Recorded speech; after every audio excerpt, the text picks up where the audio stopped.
Burgundy and gold faithful, brace yourselves because what's coming next is going to shake you to your core. Our franchise players getting absolutely wrecked with 3 injuries in 6 games. And the organization is facing the most critical decision in years. Do we protect him or repeat the mistake that ruined an entire career? But that's not all. Because while we're debating our star's future, 3 second-round picks are buried in the bottom quarter of the lead, exposing a destructive pattern that keeps us stuck in mediocrity. And amidst the chaos, a veteran no one expected is shattering personal records and humiliating players who earn 10 times more. Stick around until the very end because these 3 news stories will define the future of the Commanders.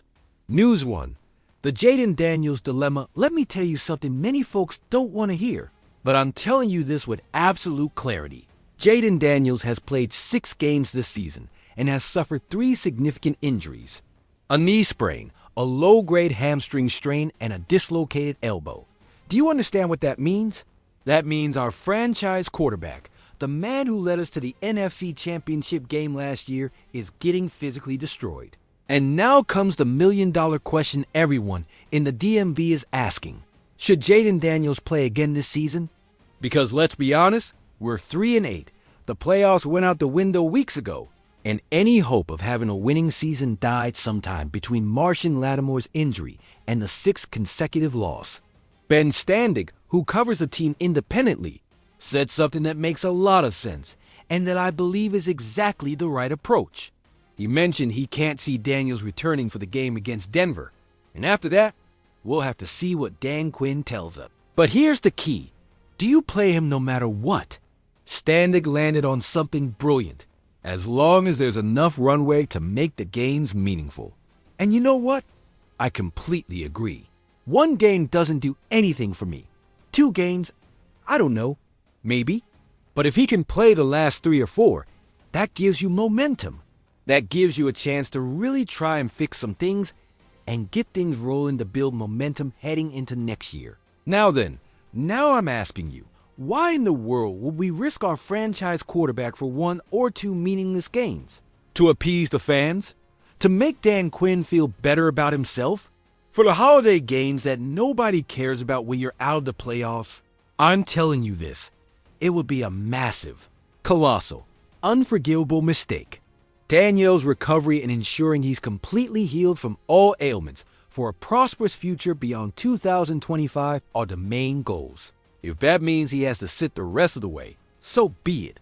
It's not like the Commanders are going anywhere anyway. Look, I get that Daniels is going to want to be out there quickly. He's a competitor. He's our leader. He's the guy who gave us hope last year. But the Commanders have to recognize this situation for what it is. And at the end of the day, the franchise player needs to be treated differently. Do you remember Robert Griffin III? Do you remember how we rushed him back in the playoffs against Seattle in 2012? Do you remember how that ruined his career? I remember. Everyone in this city remembers. And we cannot make the same mistake twice. This is a sensible approach to tackling things. Daniels will want to be out there quickly. But the Commanders have to recognize the situation for what it is. As Standig said, it's all about how much momentum could be generated. There's no guarantee these days, even with Daniels in the lineup. But here's what bothers me, what really grinds my gears, his playing style. Jayden Daniels is a spectacular dual-threat quarterback. He's electrifying. He's exciting. But he's also dangerous to his own health. The punishment he's taken this season is unsustainable. Will this result in a change of approach going forward? That's debatable. But I believe there needs to be a serious conversation within the organization about how to better protect this man. I'm not saying turn him into a pure pocket quarterback. That would be a waste of his unique talent. But there has to be a balance. There have to be limits. There have to be situations where the coaches tell him, "No, Jayden, slide. No, Jayden, get out of bounds. No, Jayden, throw the ball away." Because if we keep going down this road, if we keep letting him take hit after hit, injury after injury, we're not going to have a franchise quarterback. We're going to have another wasted talent, another story of what could have been in Washington. And let me tell you something else.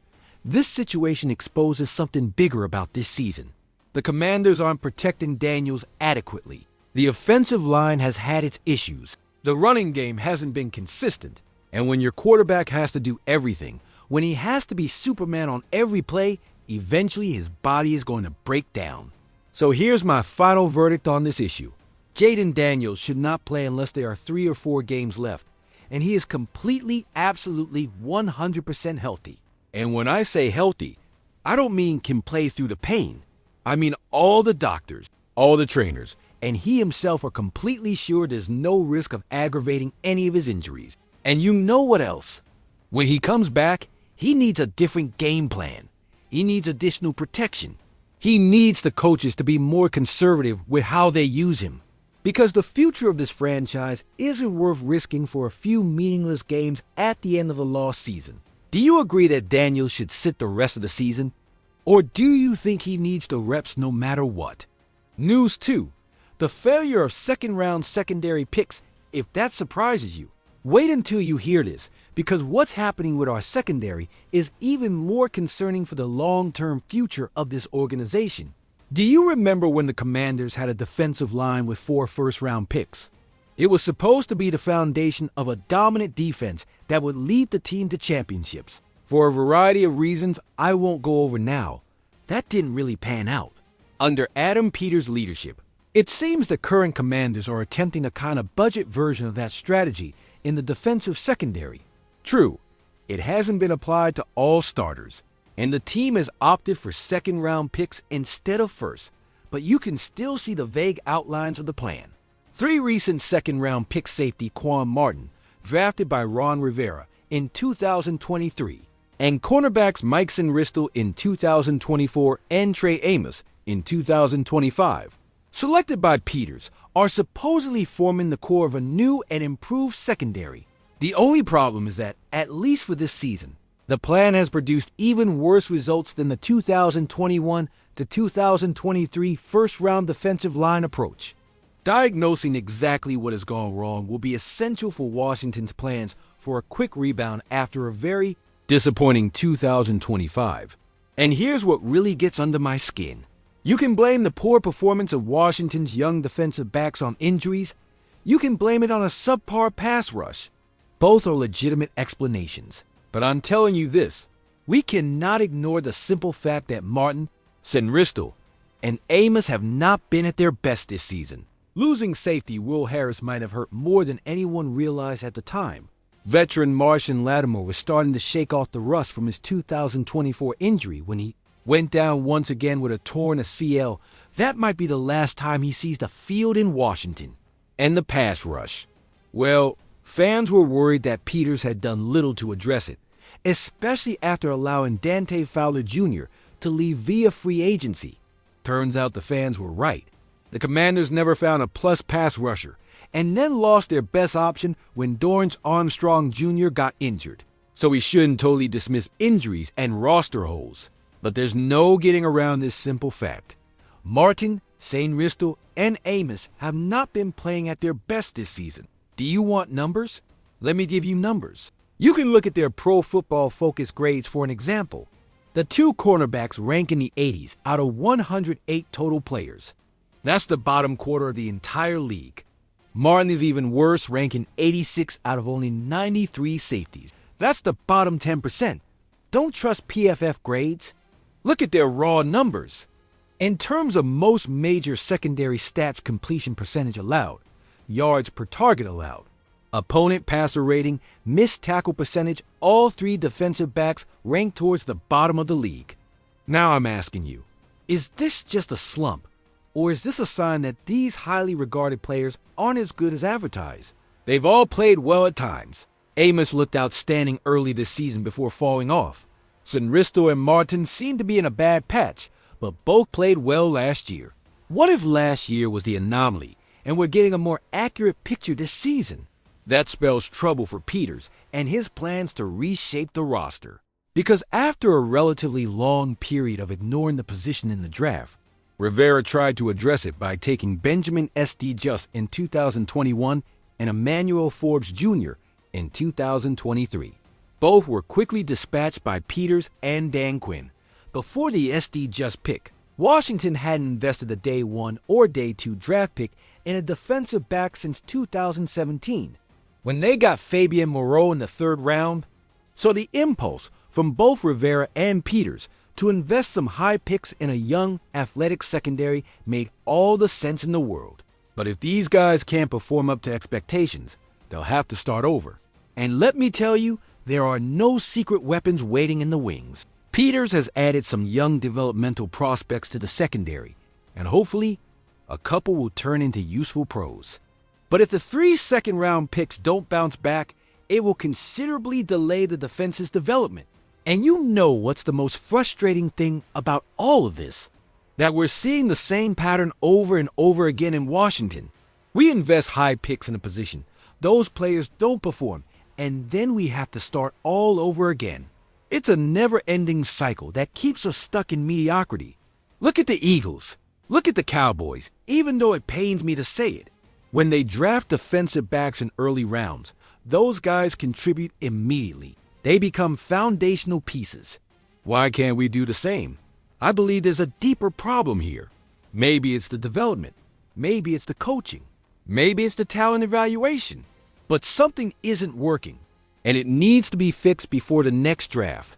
Because if Peters goes and uses another second-round pick on a defensive back next year, and that guy also fails, then we have to start asking serious questions about this organization's scouting and development process. Do you think these 3 second-round picks can bounce back and become the players we expected? Or is it time to admit we made mistakes in evaluation? News 3. Jacob Martin, the unexpected ray of light. And just when you thought we were done with the bad news, here comes something we really need to celebrate.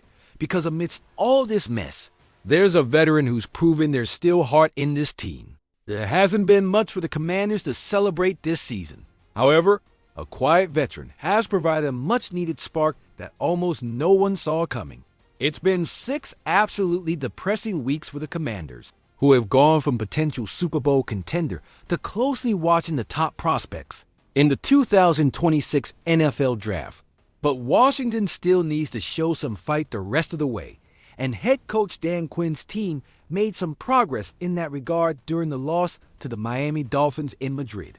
The defensive side of the ball was much better than it had been for the last month, after Quinn took over coordinator duties from Joe Witt Jr., and one player in particular continues to be an unexpected bright spot, Jacob Martin.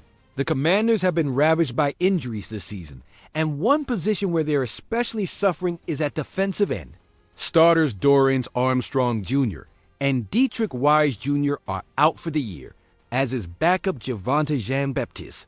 All of this, combined with the preseason release of underperforming veteran Clelin Ferrell, allowed journeyman free agent signing Jacob Martin to become one of the biggest rays of hope on the 2025 Commanders roster. He's gone from a player not even considered a lock to make the team to arguably Washington's best pass rusher since Armstrong went down.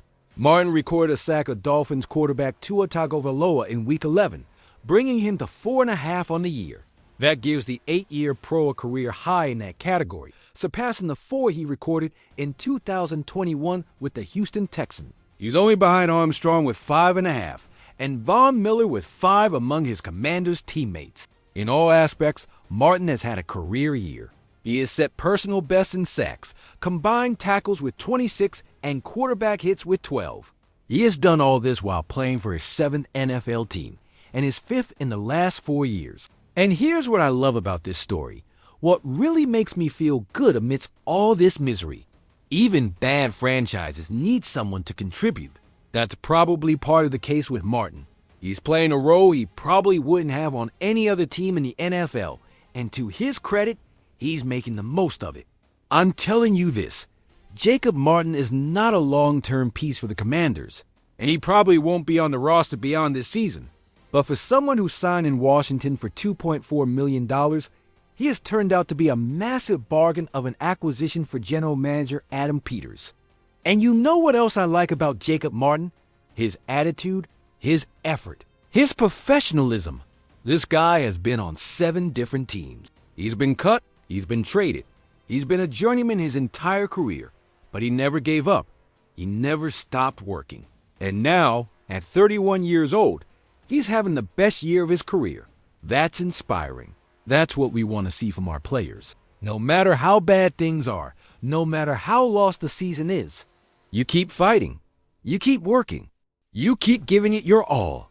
While Jerry Jones in Dallas is paying millions to players who don't produce, while the Eagles are dealing with locker room drama, we have Jacob Martin, a guy who's earning $2.4 million and is outperforming defensive ends who earn 10 times more.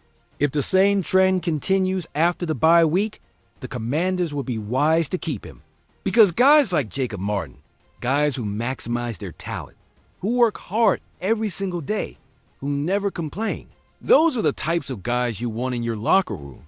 Those are the types of guys who set the standard for the younger players. Now I'm asking you, wouldn't it be great if some of our second-round picks showed half the heart and effort that Jacob Martin is showing? Wouldn't it be incredible if our highly paid players produced like this veteran journeyman is producing? Look, I'm not going to pretend that Jacob Martin is going to save our season. I'm not going to pretend that he alone is going to fix our pass rush. But what he is going to do is give us something to believe in. He's going to give us an example of what it means to be a professional. And in a season like this, that's worth more than any statistic. Do you think the Commanders should offer Jacob Martin a contract for next season? Or was he just a product of the circumstances? So there you have it, Commanders Nation. 3 news stories that define exactly where we stand as an organization right now. We have a franchise quarterback who needs protection, not just physically, but organizationally. We have second-round picks who are failing when we need them most. And we have a veteran journeyman who's showing more heart than players earning 10 times his salary. What does all this mean for the future? It means Adam Peters and Dan Quinn have massive decisions to make during this bye week. It means how we handle Jayden Daniels in the coming weeks could determine the next 5 years of this franchise. It means we need to seriously reevaluate how we're drafting and developing defensive backs. And it means we need to find more players like Jacob Martin, guys who maximize their talent and set the right standard. But here's the most important question of all, the one I want you to answer in the comments. Which of these 3 situations worries you the most? Is it Jayden Daniels' future and his health? Is it the failure of our second-round picks in the secondary?